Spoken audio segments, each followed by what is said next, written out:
So that's the special thing today.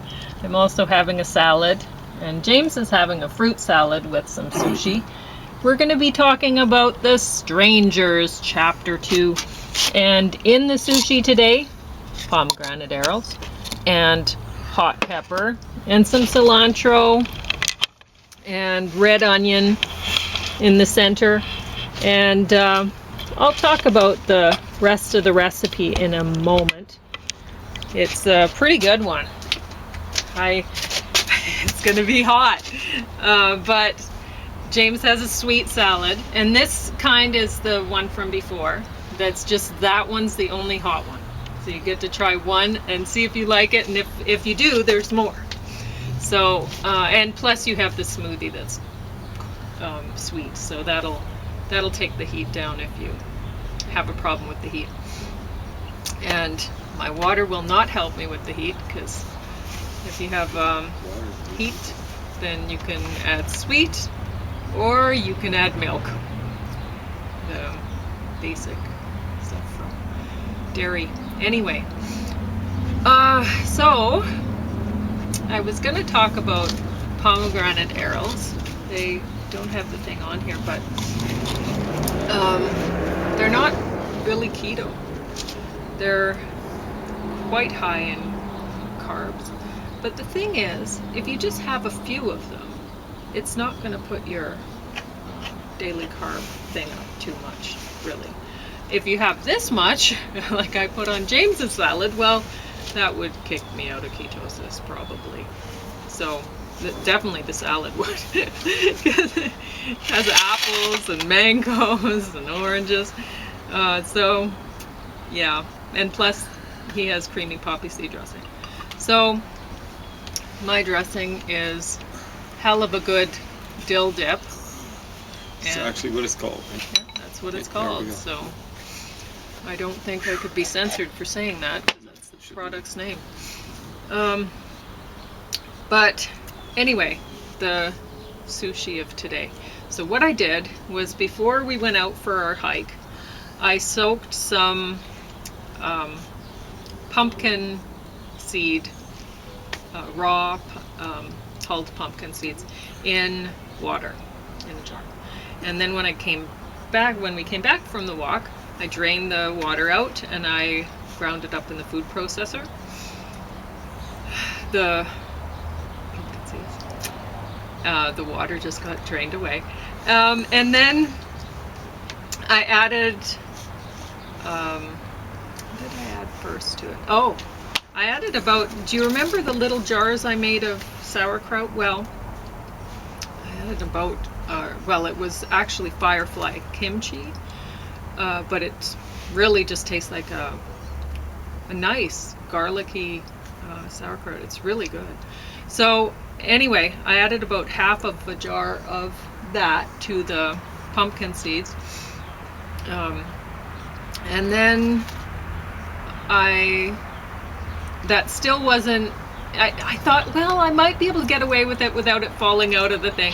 But I thought, well, I may as well put in some almond butter. So I put a little bit of almond butter in there, and oh, that's delicious. So that's my base for on the nori, and then I put the stuff on top of that. So I'm pretty happy about that. How do you find the roll today?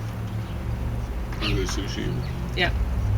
A little hot, but it's okay. But it's okay. That's good. So before I eat my stuff, I'll talk about this, and then I'll be able to eat while James talks about his book. So, The Strangers Chapter 2, I watched it while I was working out, and I worked out on that thing for about 4 hours today. And I did take breaks. I would stop for a few minutes and then think, I don't want to keep going. But I kept going because honestly, 4 hours, it seems like a long time. So I was watching this and I watched some CSI.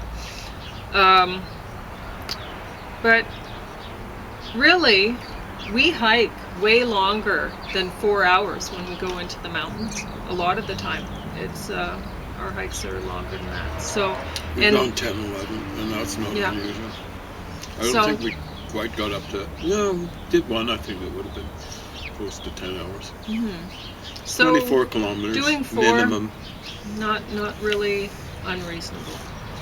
So I did 4 hours today, and then James came over and we went for a walk in Alexander Wilderness. And that took us an hour and 5-10 minutes. Yeah. So anyway, but I have to say, it's I think watching horror movies or action adventure, that's the best thing to do while working out. I did like watching the crime scene investigations while working out too, though. So, but we'll review those on a different day because we have a lot of those to go through. So what's the problem with this movie? Well, the first Strangers, you go, okay, these guys, they're obviously locals, and the guys that are causing the trouble, the guys that are chasing after with weapons. Anyway, but then they say strangers, and it kind of, the people who are victims are strangers to the town too. So strangers works both ways, but this one doesn't work as well because although this woman, she's still running away, and she's still running away at the end of the movie and everything. So she's and it's to be continued again, right? So Spoiler alert. yeah, so they don't catch her, or well, not to kill her anyway. She keeps running away, and she's pretty awesome. Now the giant wild boar, that was way too big to be a wild boar. I've seen things like that. It's ridiculous. What was that, prehistoric or something? Ugh. So, Yeah, but some of the what do they call it, megafauna that got wiped out.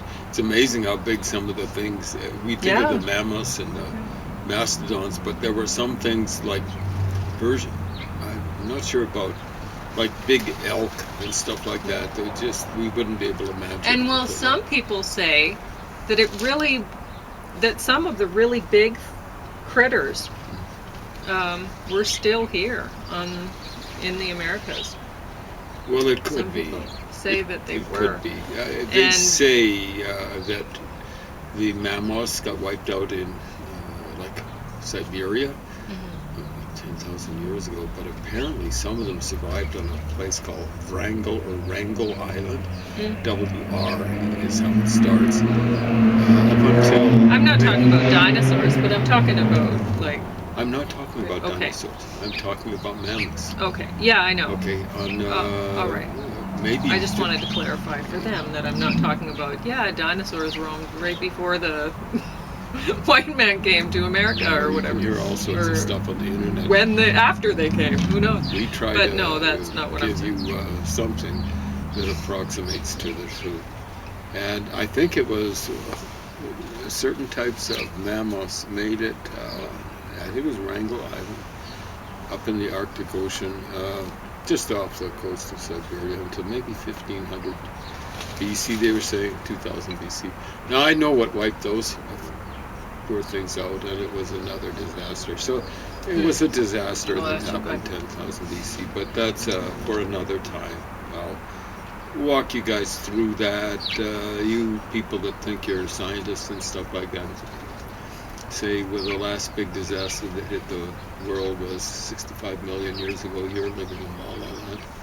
Hopefully you don't get bonked on the head with some sort of meteorite. So the problem that I have with this movie is it starts out in the hospital where the other one ended off, and these guys are wreaking havoc in the hospital, chasing after her, and town folk are getting killed. And I mean, it's not a very big town, and it seems like the town folk know that these guys are killing, but they don't want to be involved, kind of thing, really.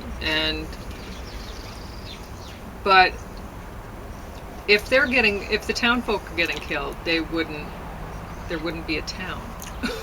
gym. So it's just, it was great to work out too. Lots of action, lots of, her running around makes me want to run around. So I say, hey, if you're dieting right now and you're trying to do fitness and whatever, that works, but it's kind of ridiculous. That's all. So James is going to talk about book now. I'm going to eat my yummy food. Or maybe not all of it. This is a lot of food. We'll see. Okay. Hope you don't mind my crunching. That's okay. I'm kind of crunchy. You'll have to talk a little louder so people can hear you over my crunching. Well, I don't want to be yapping too loud because I'll be spilling food all over the book. Okay, so here's the picture I was trying to show. Very nice picture of chickens and such. Yeah. And ducks. Yeah. And this one's a little bit bigger duck. I didn't know what this meant. I've taught myself Danish. Since when was the last library book sale? Was it late November or early December? Kind of hard to remember, but it was around there sometime. So roughly 2 months ago. And I basically taught myself how to read Danish. This is 400 pages, almost 400 pages. And what I've gone through, as if you'll notice with the pages, so spicy. I've written what these words mean. Yeah. And of course, when I started out, I'd already gone through half of a English-Swedish dictionary, the Swedish-English part, a while back. And that's like every entry, and with notes and stuff like that. It kind of ruined the dictionary, someone else. Well, if they could read my writing, it'd be awesome. So, for example, this one, mend. What does that mean? Well, I found out the equivalent is German Männer, which is men. But who'd know that? Mand is man. Who'd know that? It's equivalent to German Mann, which is spelled M-A-N-N. Man, oh man! Anyway, I didn't know what it meant. I know that this is a German word without the E, grim. And it's more, in German, it means basically what it means in English. Well, G-R-I-M. You know that? Oh, I just want to mention one thing. My diet tip of the day, hot peppers. That's it. So that's it. Now you can go forever talking about ducklings. Ugly ducklings.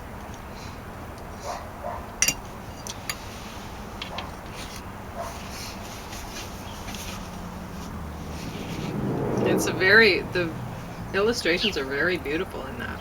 Some of them are better than others, but most of them are really quite well done. So this is my favorite picture of the title character. See him there? Before he grows up. So he got into this place with the old woman. And then the cat didn't eat him. Yeah, it's amazing it didn't, because it wasn't really treated that well there. And there was the chicken was kind of making fun of him. I think it's a hen. It's, what is it in Danish? Hen or something. Yeah, hena. But that would be, in German, henna. Well, that's one term. For a hen, I think. But this Danish hena. You hear the similarity. And so if someone thinks, I just can, and I know a person like this. She thinks she's knows several languages, and she knows English, and she's kind of messed around with Blackfoot, French, Spanish, Arabic, and she's the kind of person after me tutoring what should have been intensively. Why wasn't intensity? It wasn't my fault. Well, I teach well, and I usually get good results. Well, after a year and a half, 2 hours a week, She couldn't tell the difference in Arabic script between Q and F. It was hopeless. But she figured, yeah, hopeless. Accent on the second syllable. And one time she said, well, you know, like languages related to each other, you know, like once you know one language and a group of related languages, oh, you know them all. You know, the first time I sat down and looked at Norwegian, not Norwegian, it was Danish actually. I thought, wow, this is going to be good. This is when I was young. The person I'm talking about was nearing retirement age. Already had a PhD. When you get a PhD, you better be more than just knowledgeable in a few things. You better have got a modicum of wisdom. And I've noticed, unfortunately, that with many, if not most people who get a PhD, the wisdom quotient goes, it's at WQ, it goes down. It's a form of EQ, maybe, emotional quotient. It goes down because they keep on getting a higher and higher opinion of their knowledge and their ability to apply it. Knowledge is useless unless you know how to apply it. That's basically, I think, one formula for, or definition for wisdom. You got to know how to apply it. If you don't know how to apply it, you're going to think you can over-apply your little bit of knowledge. And, you know, like people with PhDs have had to acquire a very substantial amount of knowledge. But in the overall scheme of things, that amount of knowledge is just a wee little drop in the huge, big ocean of the universe. And someone who doesn't realize that has got problems. And the big trouble with so many people who've got PhDs is they aren't satisfied to have that little problem of theirs. They visit it on other people. And as I've said before, and as I'll say again, because I keep on running in increasingly into people who visit their problems on other people. We just got back from being on the road, going to and from our hike. And actually, we were hiking in a place where bikes weren't allowed, and we saw multiple bike tracks. It's okay to have problems. We've all got them. But don't,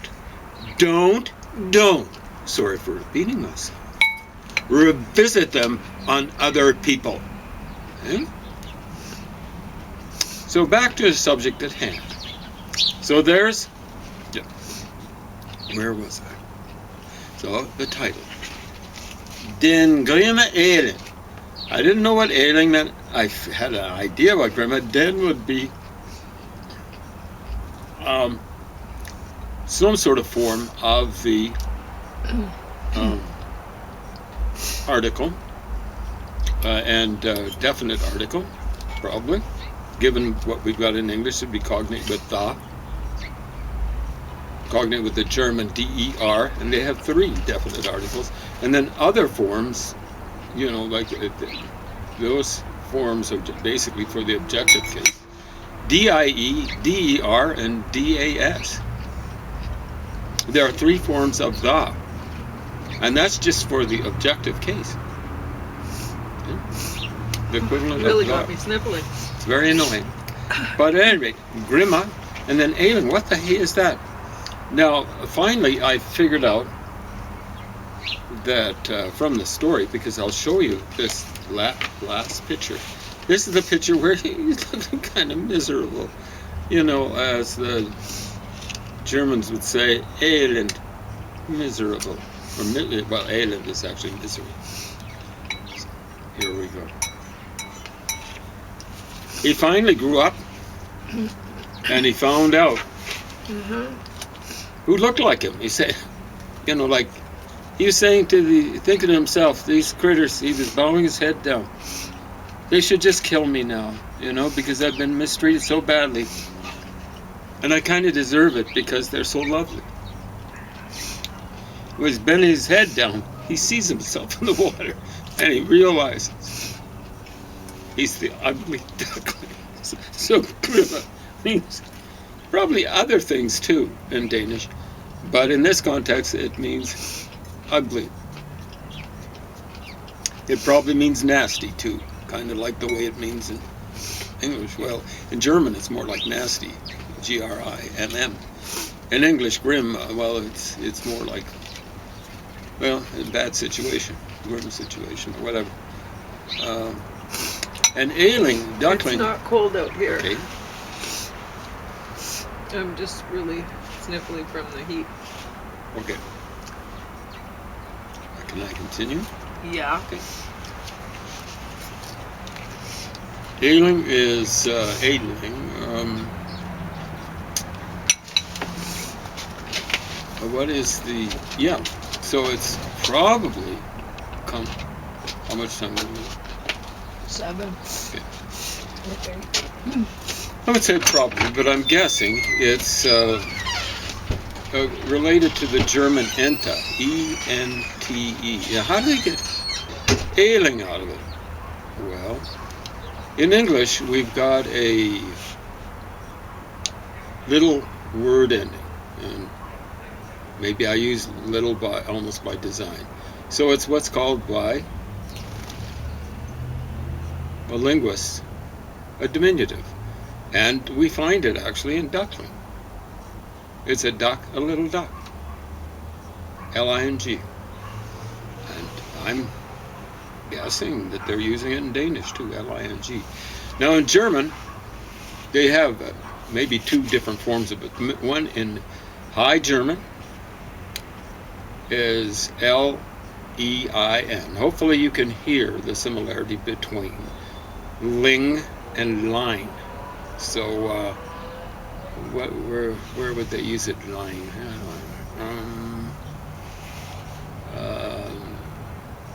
It's quite common actually. I'm just having trouble thinking of it. So I think it would be the German for duck is Ente, and I suspect that's the E and T root is fairly common in Germanic. Where did English get duck? Well, it's something that ducks down.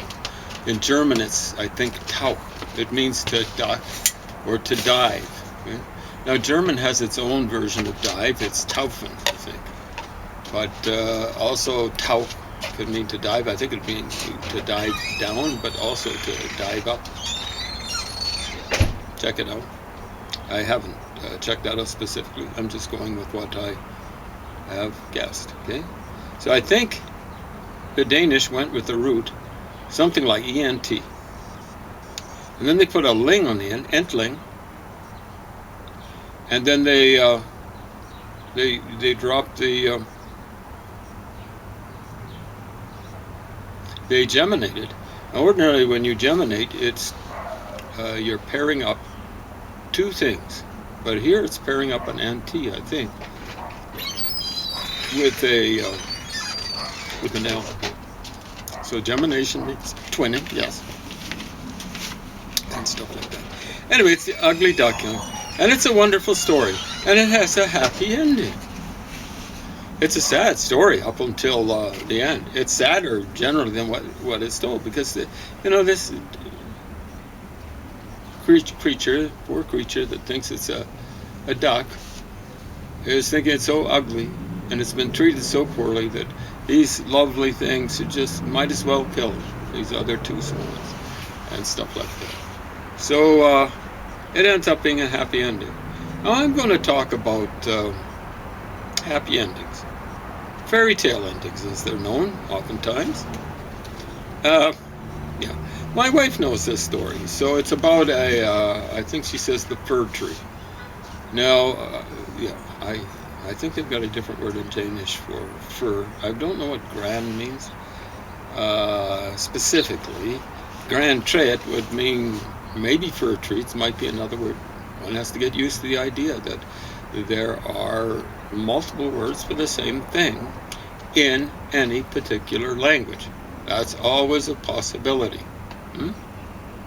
This person who thinks of herself as being just such a hotshot because she's got a PhD and it's in medical humanities. When I mentioned that to my brother who had an actual PhD that actually meant something, he sounded almost like Edith Prickly. I don't think I needed to have the phone. I'm exaggerating significantly. I was talking to him 2,000 miles away. So what is that, 20, well, not quite 3,000 kilometers away. I don't know if I needed the phone. So Edith Prickly used to be on SCTV and she'd go, "Pah!" It's okay. Medical humanity. Anyway, PhD in medical humanity. And I was trying to tutor this poor PhD holder in Arabic. She's the one who suggested I tutor. And she said right away, I think the first session, I can't pay you for this. I said, it's okay. I tutored people, coached people, never charged money for it, ever. I tutored one guy over from Japan, didn't know a word of English. As the request, he was playing soccer, and the guy was coaching him. I played soccer with this guy, and this other guy, Pete, we'll call him. Now, might have been his first name, might have been his last name. Anyway, he said, can you tutor him in English? I don't think he used the word tutor. No, he wasn't that sophisticated person, but probably. Anyway, teach him English. I said, sure, free. You try and think about trying to teach person a language when he doesn't know the language that you're using. It's one thing, like I do a little bit of Japanese, more to read it than to speak it, so I could write out some basic symbols, like the Chinese symbol for tree and so on and so forth, the Chinese symbol for mouth, the Chinese symbol for sun, Chinese symbol for speak, so on and so forth. But that was a task. And you know what? I didn't charge any money. But this poor individual had the PhD and thought she knew so much. I'm not going to say she thought she knew everything, but thought she knew so much. We'd be going along, and I'd say, okay, so here's the word. This word means that. I thought this other word means that. I'm going, I should have given her the speech. It should have been, this person thought of themselves as being a real hot spit, let's say, poet in English. And she just didn't seem to be able to grasp the concept that languages have synonyms. Now, she was a William Carlos Williams devotee, tried to write in his inimitable style. Inimitable because anyone with any taste wouldn't want to imitate it. But, and understand, it's easily imitatable if you want to do the exercise of writing what is basically something halfway between journalism and journaling.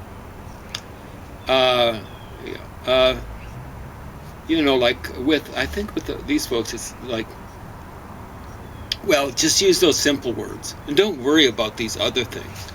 And the thing is, English has got I don't like using the word rich. It's rich in our modern day English speaking society. It's kind of like sweet was to the people in the Renaissance during